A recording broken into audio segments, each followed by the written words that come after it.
చూస్తే ప్రపంచంలో జననాల రేటు తగ్గుతుందని ఏపీ సీఎం చంద్రబాబు ఆందోళన వ్యక్తం చేశారు. భారత్లో 1.9 ఉంటే ఏపీలో 1.5గా ఉందన్నారు. కొన్ని దేశాల్లో 1 కంటే తక్కువకు పడిపోయాయని సీఎం గుర్తు చేశారు.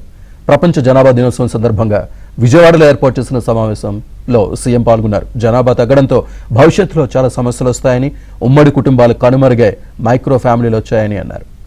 ఎన్ని మిషన్స్ రోబోలు వచ్చినా మనుషులు లేకపోతే ఏమీ చేయలేమన్నారు. రాను జనాభా తగ్గిపోతా ఉంది.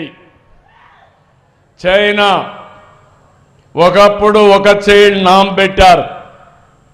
ఈరోజు ఫెర్టిలిటీ రేట్ 2.1 ఉంటే రీప్లేస్మెంట్ లెవెల్ ఉంటుంది. చైనాలో 1కి పడిపోయింది. సింగపూర్ 0.9 పడిపోయింది. జపాన్ ఇంకా ఎక్కువ పడిపోయే పరిస్థితికి వచ్చింది.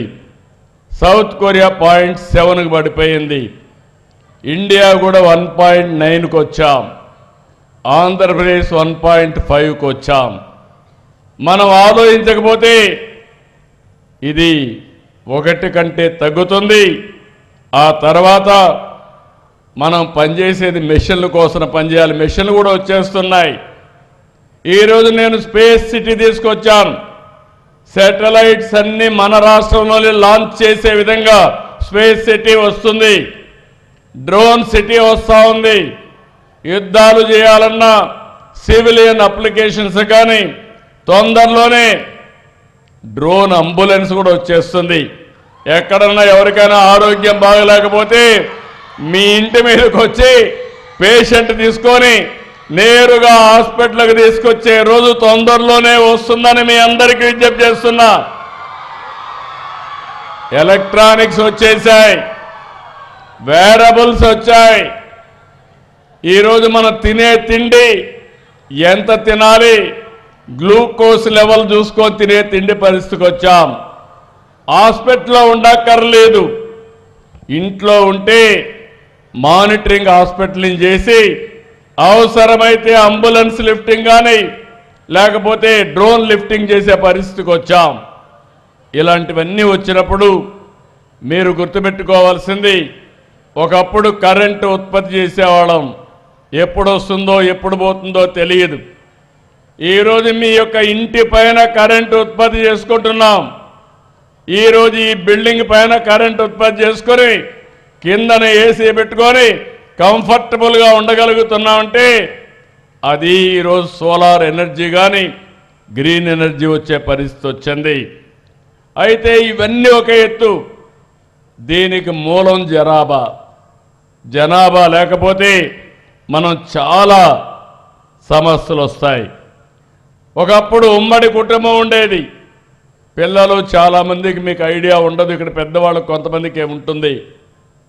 ఇప్పుడు అన్నీ కూడా కుటుంబాలన్నీ మైక్రో ఫ్యామిలీస్ అయిపోయినాయి.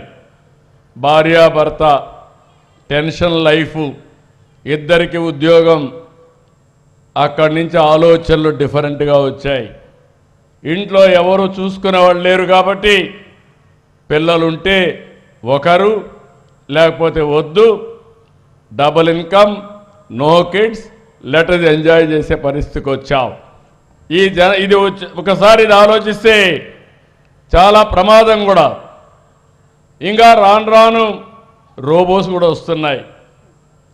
కానీ రోబోటిక్స్ కానీ ఇవన్నీ వచ్చినా మనుషులు లేకపోతే నిరర్థం అని చెప్పి కూడా నేను మీకు తెలియజేస్తున్నా. మన దేశంలో కాదు, 40 దేశాల్లో జనాభా తగ్గుతూ ఉంది. ఈరోజు మన దేశంలో జనాభా ఈ మాత్రం ఉందంటే బీహార్, యూపీ ఈ 2 కాపాడుతున్నాయి. దక్షిణ భారతదేశం మొత్తం కూడా దెబ్బతినే పరిస్థితికి వచ్చాయి. ఈరోజు ఒకప్పుడు నేను కూడా ఎకనామిక్ స్టూడెంట్ని. పాపులేషన్ ఎట్ట కంట్రోల్ అవుతుంది చదివేవాళ్ళం. యుద్ధాల వల్ల, అదే మరి ఫ్యామిన్ వల్ల, లేకపోతే అనేక సమస్యల వల్ల తగ్గుతున్న ఆ రోజు చదివేవాళ్ళం. ఈరోజు ఎకానమీ పెరిగింది, ఆర్థిక పరిస్థితులు మారాయి, ఆలోచన విధానం కూడా మారింది. ఈరోజు మన గ్రామాలు చూస్తున్నా, ఉండేవాళ్ళు కొంతమంది హైదరాబాద్కి వెళ్ళిపోతున్నారు, కొంతమంది అమెరికాకి వెళ్ళిపోతున్నారు, కొంతమంది విదేశాలకు వెళ్ళిపోతున్నారు. ఊర్లు ఖాళీ అయిపోయే పరిస్థితికి వచ్చింది. ఇలాంటి సందర్భంలో మనందరం గుర్తుపెట్టుకోవాల్సింది, నేను ఒక ఉదాహరణ మీరు చూస్తే భారతదేశంలో 1.9కి టీఎఫ్ఆర్ పడిపోయింది. 71లో 5.12 ఉండేది. మన దగ్గర 3.1 ఆ ప్రాంతంలో ఉండి ఈరోజు 1.5కు పడిపోయింది. రాష్ట్రంలో అర్బన్ ఏరియాలు అయితే ఇంకా బాగా తగ్గిపోయింది. సుకుమార్ గారు చెప్పినట్టు ఆయన urban secretary, municipal administration secretary వాళ్ళ దగ్గర 1.3కి పడిపోయే పరిస్థితి వచ్చింది. ఈరోజు ఇంకొక విషయంలో కూడా మీరు చూస్తే రోజుకి అంగన్వాడీ సంఖ్య తగ్గుతూ ఉంది.